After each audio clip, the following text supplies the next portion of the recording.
The series have become a huge success. Now, how has that affected you, would you say? I guess we've been able to, well, me and Connor have been focusing on creating quite a lot of our own work, and I think sex education has put us on a platform to be able to, you know, get in rooms and have a conversation or start a dialogue that we weren't necessarily as able to do before. We've, I guess, helped people open up a conversation about some of the things they feel vulnerable about. Yeah, and I guess you can reflect on your own experience in high school and your upbringing. So yeah, loads of different things I think has changed, well, been developed from being a sex ed. But were you a bit like extra nervous when starting filming this new season, since it's been such a success? What would you say? Yeah, I think, yeah, there was a little bit of pressure because when we made the first season there was no audience, so we could just sort of like fart about and do whatever we wanted. Whereas this year, you know that there is a really like avid fan base who really care about the characters and the stories, and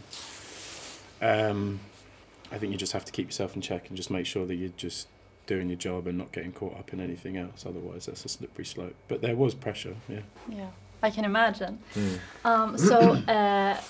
Connor, your character Adam is struggling with his identity and sexuality. In what way are we going to see more of that in this upcoming season, would you say? I think that, yeah, there is that's his thing, isn't it? Is that he's trying to break down those walls that he's put around himself for so long, and maybe start to attempt to try to bring people in closer for the first time, family and so on.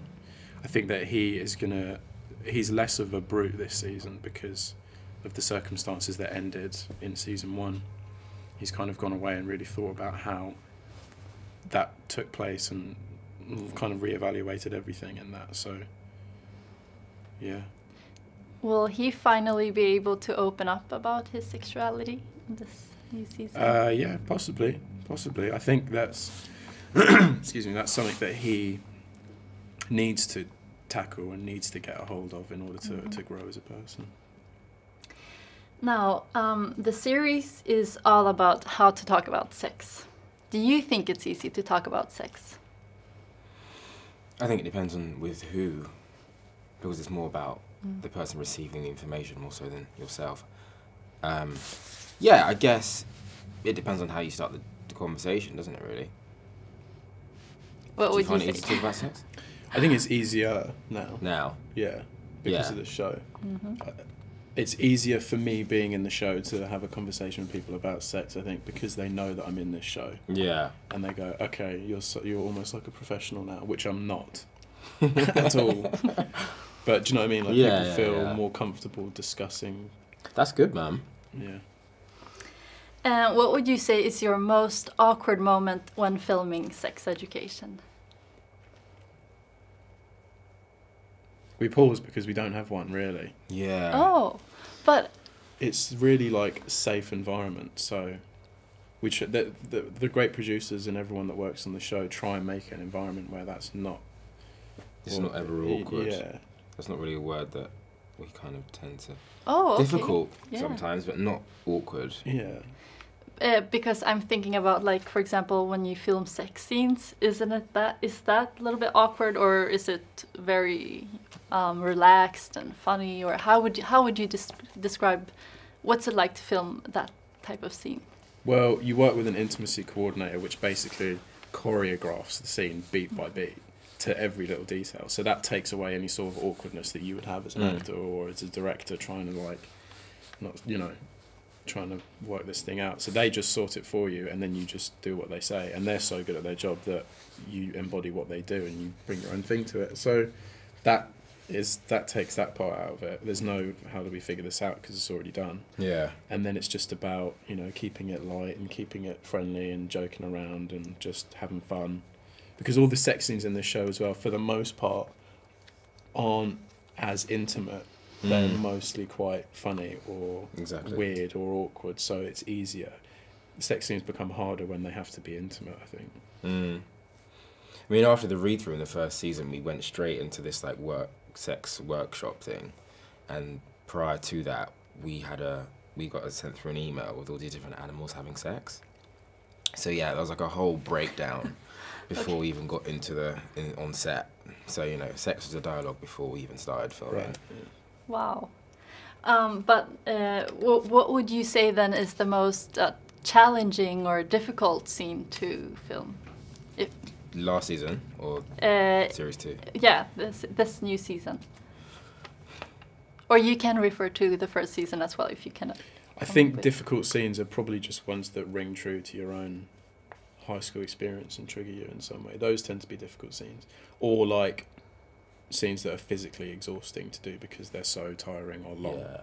Like you at the swimming pool or something like that. That was you know what, this series was mad, doing swimming again. Right. Flat out. Mm. It was a bit intense. But yeah, exactly what Connor said. I think they're just a mixture of both, emotional and physical. Yeah. Which character would you say that you were most similar to when you were 16? I think, you know what? You were saying this yesterday about how there's a mixture of all the characters, I think, in each and every single one of us. I think, like you were saying, there's a bit of you and Jackson, a bit of Jackson in you, a bit of Otis in you, do you know what I mean? A bit of Adam. Yeah, for sure. And I think it's that mixture of all the different kinds of characters, because they're so flawed and they're so multifaceted that you can't be like, I'm that one person. Which is great about the show, because I think people can sort of take a bit from every character and feel like they're represented. I don't know what you'd say about that. No, I completely agree. Yeah, because they're very extreme in their own way. But if you had to choose one, like, okay, this one has the most of me, what would you say? Like, is there anyone you would... You can choose your own character, or, I don't know. I don't want to, because mine's an arsehole.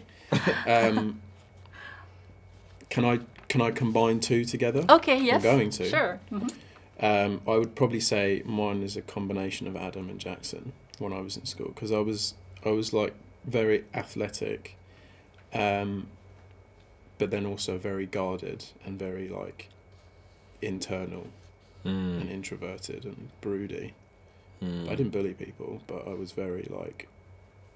It took a lot for me to let people in when I was in high school. What about you? I guess I'd say probably a bit of Jackson, and I actually wish I chose Mikhail now, just because he's really cool. yeah, I'm gonna go with that. Okay. Yeah, we're both Jakob. Good answer. And you know he's Swedish? Yeah. Great man. Okay, so my last question is, will there be a season 3? We don't know that. No, Do you think it's gonna be? Is there any possibility? There's a possibility, but there's also a possibility for it not to happen, but maybe. I mean, fingers crossed. Yeah. Me too. I really hope so. Thank you so much for meeting me. Yeah, you too. Tack. Nice to meet you. Nice to meet you. Tack.